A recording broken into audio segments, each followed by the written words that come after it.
Chapter तो अच्छे से आ गया है, पढ़ भी लिया है चैप्टर को, ऐसा लग रहा है कि हाँ सब कुछ आता है चैप्टर में, बट तब भी जब कोई क्वेश्चन आंसर देखता हूँ या देखती हूँ उसी चैप्टर का, तो दिमाग खाली सा हो जाता है कि भाई इसका आंसर कैसे फॉर्म करके लिखेंगे। ये वो कमेंट है जो पता नहीं मैंने अपने चैनल पे कितनी बार देख चुकी हूँ, और मेरा बहुत सारे प्यारे प्यारे भाई बहन ऐसे हैं जो सब कुछ कंप्लीट करने के बाद भी, फुल सिलेबस कंप्लीट करने के बाद और सब पढ़ने के बाद भी इस प्रॉब्लम में आते हैं कि भाई हमें आंसर शीट पे आंसर लिखने में प्रॉब्लम हो रहे, हमें ये समझ में नहीं आ रहा एग्जाम में जो ये क्वेश्चन आएगा उसका आंसर हम खुद से बनाकर कैसे लिखेंगे। तो अगर ये दिक्कत थी तुम्हारी तो जल्दी से कमेंट सेक्शन में बता दो यस और नो करके। तो जितने यस वाले हैं इस वीडियो को एंड तक देखना, जितने नो वाले हैं तो आप जा सकते हो अगर आपको आते हैं ऑलरेडी आंसर लिखने, बट फिर भी जो मैं बता रही हूँ अगर सुन लोगे तो शायद आपके आंसर राइटिंग टेक्निक और अच्छी हो जाएगी। तो जितने भी यस वाले मेरे भाई बहन थे, welcome back to my channel, I am Simran Sahni, तुम्हारी दीदी। तो आज मैं आपको बताती हूँ कैसे आप अपने बोर्ड एग्जाम के लिए बेहतरीन आंसर लिखोगे। यहाँ मैं आपको ये नहीं बताने वाली हूँ कि आंसर लिखना कैसे है कि पहले स्टेटमेंट लिखो फिर पॉइंट में लिख देना या 2-3 पैराग्राफ्स लिख देना स्मॉल स्मॉल बना के एंड देन उसको एंड कर देना। नहीं नहीं नहीं नहीं, ये नहीं बता रही भाई। स्टेटमेंट में लिखोगे क्या, पॉइंटर्स में लिखोगे क्या, तुम्हें आता होगा तभी तो लिखोगे ना। 4 पॉइंट कब बनाओगे, व्हेन यू नो। तो आज मैं ये बता रही हूँ आंसर, प्रेजेंटेशन नहीं है। ये प्रेजेंट तो तब करोगे ना जब डिनर रेडी होगा, खाना रेडी होगा, तभी तो उसको प्रेजेंट करते हैं प्लेट पे अच्छे से, समझ गए। तो प्रेजेंटेशन तो तब होगे जब आपको चैप्टर के आंसर आते होंगे लिखने। तो आज प्रेजेंटेशन नहीं, आज भैया बनाना कैसे है ना वो आंसर।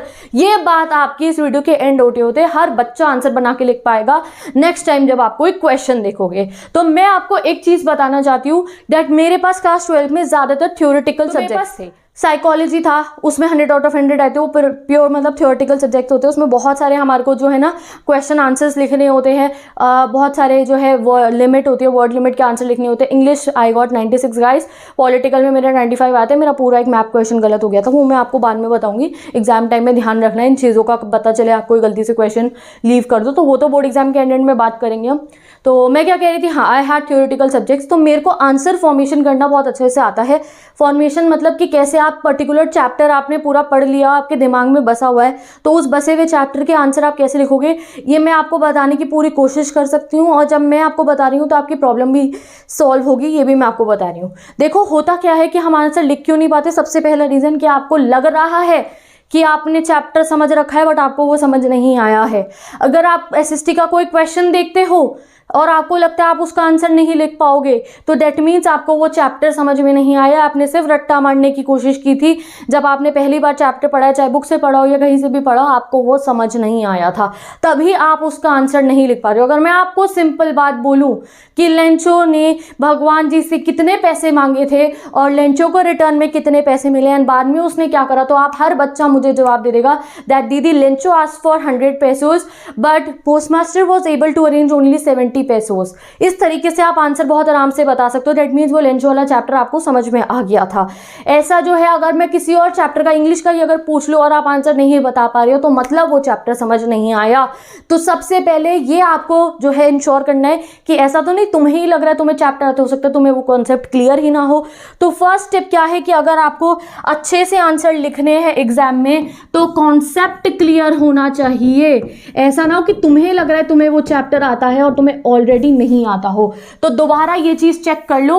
वो चेक कैसे होगे भैया, निकाल लो क्वेश्चन आंसर की कोई भी किताब, निकाल लो सैंपल पेपर, निकाल लो प्रीवियस ईयर का क्वेश्चन पेपर। अगर देख के लग रहा है आंसर बिल्कुल नहीं आ रहा, उसकी वर्डिंग आप हिंदी में भी नहीं बोल पा रहे हो, आपने कोई क्वेश्चन देखा एसएसटी का देख लिया, चाहे साइंस के किसी आपने देख लिया है, या फिर आप कहो मैं कि पॉलिटिकल का तुमने कोई क्वेश्चन देखा और तुम उस क्वेश्चन को देख के सोच रहे हो हिंदी में, सोचो ना क्या है इसका आंसर। अगर हिंदी में भी जवाब नहीं दे पा रहे हो दैट मीन्स चैप्टर समझने में कोई गड़बड़ थी। भाई दोबारा चैप्टर समझ लो जाके वन शॉट वीडियो से या पढ़ लो एनसीईआरटी से।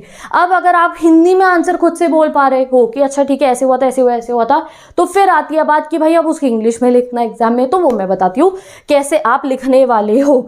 स्पेशली सबसे पहले मैं आपको इंग्लिश का भी बता देती हूँ कि कैसे आप इंग्लिश में आंसर फॉर्म करोगे, क्योंकि ये बहुत ज़्यादा दिक्कत आ रही है। आपकी बार के सैम्पल पेपर को देख के पैटर्न हाई लग रहा है, डर लग रहा है, तो भाई डर वन निकालो। डरोगे तो कुछ भी नहीं कर पाओगे। अगर पढ़ोगे, पेपर पैटर्न मुश्किल आया तो कुछ नहीं लिख के आ पाओगे एग्जाम में। ये सोच लो हाँ ये पेपर पैटर्न है तो मेरी तैयारी भी ऐसी है, और तैयारी करनी शुरू कर दो उस लेवल वाली। ये डरते रहोगे मुश्किल सैम्पल पेपर, तो क्या होगा उससे?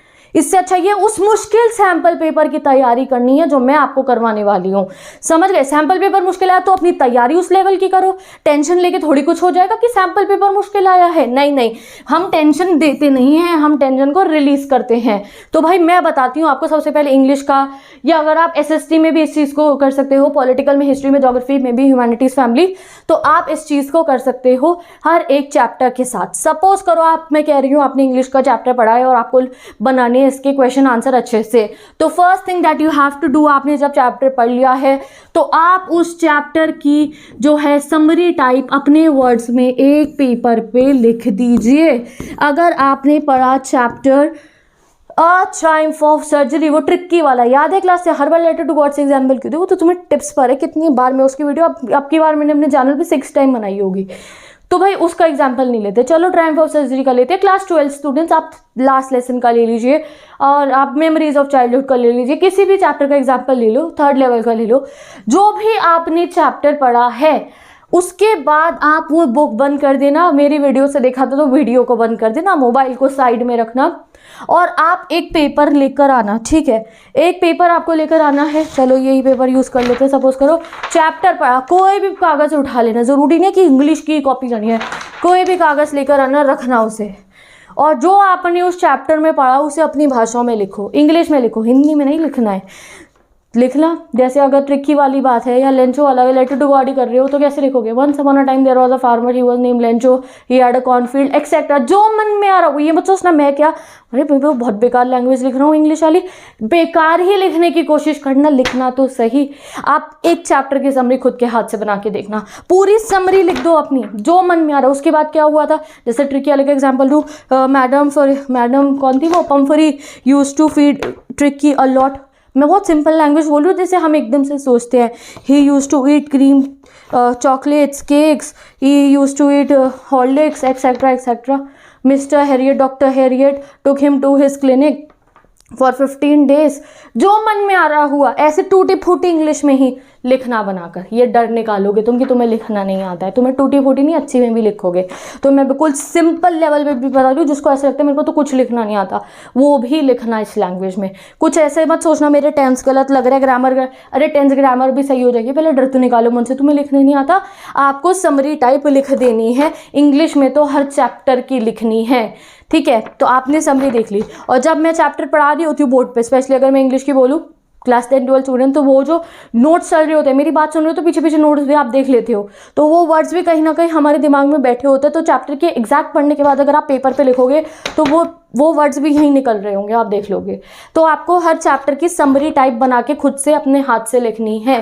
अगर आपको पेपर पे लिखने का मन नहीं है ना, तुम लिखने के चोर हो रहे हो, भाई नहीं है अच्छा लिखा नहीं जा रहा, आपको एकदम से कॉन्फिडेंस नहीं आ रहा है, तो भैया अपना मोबाइल ले लेना। ठीक है, ये भी कर सकते हो आप, बिकॉज आई नो कभी कभी ऐसा पेपर पे लिखने में थोड़ा एकदम से आपको लगेगा कैसे लिखे। तो अब बड़ी मैसेज चैटें बड़ी चलती है ना, हम लोगों की चैट करते हो तो वो इतना बड़ा कई बार इतना मैसेज हो जाता है। जब कभी बेस्ट फ्रेंड से बात कर रहे होते हैं ना, उसको कोई पूरा सिचुएशन समझाना होता है अपनी बेस्ट फ्रेंड को, तो इतना बड़ा मैसेज चला जाता है, फिर उसका रिप्लाई आएगा, फिर अपनी बेस्ट फ्रेंड को हम इतना बड़ा वाला मैसेज करते हैं। ठीक है, फिर वो रिप्लाई करेगी, पूरा हम उसका पढ़ेंगे। बॉयज़ का एग्जाम्पल ले लीजिए, जो भी आपका बेस्ट फ्रेंड है, तो इतनी बड़ी वाली चैट हमने हमेशा करी है। तो भाई उसी तरीके से ना अपना फ़ोन लीजिए, और अब की बार बस डिफरेंस ये है चैट इंग्लिश में करनी है। हो सकता है कुछ आप इंग्लिश में भी करते हो तो उनको तो और सही है। आपको अगर पेपर पे नहीं लिखना, आपको लग रहा है मेरे से नहीं लिखा ज़्यादा डर लग रहा है, मोबाइल फ़ोन ले आओ। ठीक है भैया, मेरा मोबाइल तो है नहीं, यहाँ पे मैं नहीं लाती, पढ़ते समय आप पढ़ाई करा देते, मोबाइल है नीचे। ठीक है, तो मोबाइल ले आना अपना। ठीक है, ओपन करना चैट। ठीक है, कि जो है नोट्स ओपन कर लेना, नहीं तो ना वो चैट ही ओपन कर लेना, वो तुम्हें लगेगा ही वैसे फिर। ठीक है, घर में किसी को सेंड कर देना, वो कोई आंसर अपना बना के कि कहीं भी अपने पास रख सकते हो, ड्राफ्ट बना के रख ले, एनीथिंग लाइक दैट। तो आपको लिखना है पूरा का पूरा समरी लिखना द लास्ट लेसन समरी, और पूरा का पूरा उसको इंग्लिश में हमने वर्ड्स में टाइप कर देना। Letter to God summary type कर देना, ट्रायम्फ ऑफ सर्जरी की समरी उसको टाइप कर लेना। फिर जब खाली भी कभी बैठे होगे ना, कहीं जा रहे हो इधर उधर खाली बैठे हो, फ़ोन तो हर समय होता है, फ़ोन तो हर समय होना आपके पास में, वही वाली चैट ओपन करके वही अपनी समरी रिवाइज कर लेना। भाई वो चैप्टर का कोई भी क्वेश्चन आ जाए तो मैं ऐसे लिख रहे होगे उस चैप्टर को। तो अब ये चीज़ तो इंग्लिश में आपने अगर समरी हर चैप्टर की लिख ली तुम हर क्वेश्चन लिख पाओगे। मैं इंपॉर्टेंट क्वेश्चन के बैचेस चलाऊंगी, वहाँ से आपको पता चलेगा कैसे इंपॉर्टेंट क्वेश्चन आपको प्रैक्टिस करने हैं, उनका फॉर्मेशन हो जाएगा। ठीक है, अब बात आती है बाकी सब्जेक्ट की, जैसे पॉलिटिकल, हिस्ट्री, ज्योग्राफी, एसएसटी, जिनमें थ्योरेटिकल अब उनकी थोड़ी पूरी स्टोरी बना के लिखोगे कि भाई नेशनलिज्म इन यूरोप में तुर्की कैसे मिला था, कोई पूरी इसकी समरी थोड़ी बना के लिख सकते हो आप, नहीं ना। उसमें आपको क्या करना है, हर हेडिंग के नीचे जो क्वेश्चन है उसको सॉल्व करना है। आपको 4-5 पेजेस लेने हैं, उनको पेन पेज कर लेना, उनके ऊपर पेन लगा लेना, एक वो होता है ना पंचर करके, उसके अंदर थ्रेड बांध लेना। ठीक है, आपको उसके बाद क्या करना है, चैप्टर का नाम लिखना है। तो जो भी सोच सकते हो आप, पॉलिटिकल सोच, कोल्ड वॉर सोच लो, राइज ऑफ नेशनलिज्म सोच लीजिए, कोई भी आपका जो भी चैप्टर है आपका वो आप लिखोगे। एंड देन आप उसकी पहली हेडिंग देखोगे, बुक ओपन करना है एनसीईआरटी, उसके पहली हेडिंग देखना, उस पहली की हेडिंग को आप रीड कर चुके हो, पता होगा आपको क्या हो रहा है, उस पहली हेडिंग के जो क्वेश्चन है ना उसे सॉल्व कर लेना। दूसरी हेडिंग देखना, उस दूसरी हेडिंग के एक क्वेश्चन को सॉल्व करना, खुद से लिख के देखना। 3, 4, 5 हेडिंग, जितनी भी हेडिंग्स है ना आपकी बुक में, उन सबके इंपॉर्टेंट क्वेश्चन को ना, इंपॉर्टेंट मतलब क्या, जो भी उसमें क्वेश्चन आ रहा है, जैसे कि अगर मैं लास्ट के बताऊं, आपका यूनिफिकेशन ऑफ इटली की हेडिंग है एसएसटी स्टूडेंट्स चैप्टर 1 में, rise of nationalism in Europe में, तो आपको यूनिफिकेशन ऑफ इटली की पूरी समरी बना के नहीं लिखनी है, आप उसका जो वाला क्वेश्चन है ना, describe the process of unification of Italy, उसे पूरा पेपर पे सॉल्व कर लेना। ब्रिटेन वाले को पूरा पेपर पे एक बार सॉल्व कर लेना। ठीक है, जो बाल्कन क्राइसिस थे उसको पूरा पेपर पे सॉल्व कर लेना। इस तरीके से आप जब हर एक कॉन्सेप्ट को, रोमांटिसिज्म क्या था पूरा पेपर पे सॉल्व कर लीजिए। ठीक है, और फ्रांस में क्या क्या चेंजेस आए थे वो रेवोल्यूशन के बाद, वो 6 के 6 पॉइंट दिमाग में नहीं रखने हैं, उनको पेपर पे सॉल्व कर लेना। आपके 4 पेज का नोट्स बन जाएंगे, उसमें नोट्स नहीं होंगे, उसमें हर एक इंपॉर्टेंट क्वेश्चन होगा जो तुमने खुद लिखा है। फिर एग्जाम में क्वेश्चन किसी भी कोने से आ जाए, तुम तो हर क्वेश्चन को आंसर कर चुके हो हर हेडिंग के नीचे के। ऐसा आप हिस्ट्री के हर चैप्टर के साथ कर सकते हो एसएसटी स्टूडेंट, क्योंकि एसएसटी में ये दिक्कत आ रही थी, तो जब हिस्ट्री में कर सकते हो तो ज्योग्राफी, पॉलिटिकल और इको में भी कर सकते हो। और रही बात मेरे ह्यूमैनिटी स्टूडेंट्स की, तो तुम्हें कोई दिक्कत की बात नहीं है, मेरी इंपॉर्टेंट क्वेश्चन सीरीज है कि वहाँ इंपॉर्टेंट क्वेश्चन पता चल जाएंगे, और आपको भी यही स्टेप अपनाना है। ब्रिक्स विद मोन हैंडो बाय प्रायोरिटी है, तो सभी चैप्टर, सभी हेडिंग के नीचे जो इंपॉर्टेंट बताया है मैंने, जो इंपॉर्टेंट क्वेश्चन है उसको आपको पेपर पे सॉल्व करके देखना है। तो आप आंसर फॉर्मेशन तब कर पाएंगे जब आप रिटन प्रैक्टिस करेंगे। इंग्लिश में समरीज लिखो, और जो बाकी सब्जेक्ट है जिसमें समरी आप नहीं लिख सकते हो, तो उसमें हर एक पॉइंट के इंपॉर्टेंट क्वेश्चन पेपर पे सॉल्व करो। चाहे एक बार देख के कर लेना, अगली बार खुद से बना के ये भी कर सकते हो। ठीक है, अगर मैं बात करूँ एसएसटी की या बाकी जितने भी चैप्टर्स, या फिर आप ये भी कर सकते हो, इंग्लिश में तो समरी लिख रहे हो ना, बाकी चैप्टर्स में क्या कर सकते हो, फ्लो चार्ट बना सकते हो। पहले वाले टॉपिक में मैंने क्या पढ़ा था, थोड़ा सा उसके बारे में लिख दिया। दूसरे वाले टॉपिक में क्या पढ़ा था, उसके बारे में थोड़ा सा लिख दिया। जो उसके कीवर्ड्स हैं इंपॉर्टेंट वो मेंशन कर, जैसे कोई इंपॉर्टेंट जगह का नाम है वो लिख दिया, ये वाली कोई इवेंट हुई थी इंपॉर्टेंट, कोई इंपॉर्टेंट डेफिनेशन है उसको लिख दी।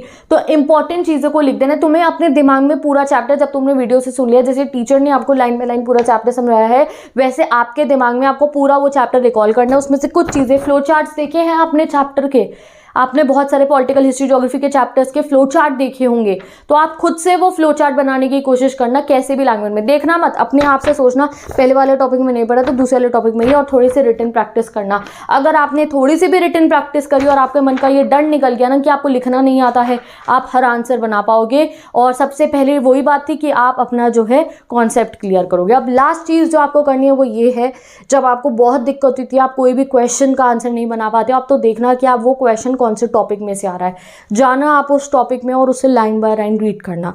रीड ऐसे हवा में देख के नहीं करना, आपको इधर उधर देख के नहीं करना है, आंखें रखना उसी वाले टॉपिक के ऊपर और उसे बहुत ध्यान से रीड करना कि तुम्हारी आंखें उसे देख रही हो, तुम्हारे कान बोल बोल के पढ़ना सुन रहे हो, और वो चीज़ तुम्हारे दिमाग तक पहुँचे। और उसको रीड जब आप करोगे तो वो आपके दिमाग में बसना शुरू हो जाएगा और फिर आप उसका आंसर बना पाओगे। ठीक है, तो ये चीज़ भी बहुत ज़रूरी होती है कि जब आप रीड करो तो आप बहुत ध्यान से अगर रीड करोगे, बोल बोल के अगर रीड करोगे तो वो दिमाग में बसती रहती है, वो 3-4 पॉइंट्स आपके दिमाग में चले जाएंगे। बट अब आपके पास ये टाइम नहीं है कि आप एनसीईआरटी के एक एक कॉन्सेप्ट को रीड कर सकते हो, तो आप वन शॉट वीडियोज़ देखने के बाद हर एक हेडिंग के नीचे के टॉपिक के इंपॉर्टेंट क्वेश्चन करो, और जो समझ में नहीं आ रहा होगा सिर्फ उस वाले टॉपिक को जाकर रीड कर लेना। इंग्लिश में नो प्रॉब्लम, हर चैप्टर की समरी बना के लिखो, फिर आप हर हर क्वेश्चन के आंसर को सॉल्व कर पाओगे। तो अब मैं चलती हूँ, bye bye, take care, best of luck. इसी तरीके से आपको हर एक सब्जेक्ट का करना है। अपना जो है पेजेस निकाल लीजिए, समरीज बनाएंगे आप इंग्लिश की, बाकी सब्जेक्ट्स के इंपॉर्टेंट क्वेश्चन करेंगे या फिर फ्लो चार्ट बनाएंगे। और अगर लिखने का मन नहीं है तो चाहे मोबाइल पे चैट वाले कॉलम में जाके ही आप इंग्लिश में लिख लेना, उसे सेव कर लेना, जब फ्री टाइम हो रिवाइज कर लेना। मैं चलती हूँ, bye bye, take care, best of luck. मिलेंगे हम नेक्स्ट वीडियो में।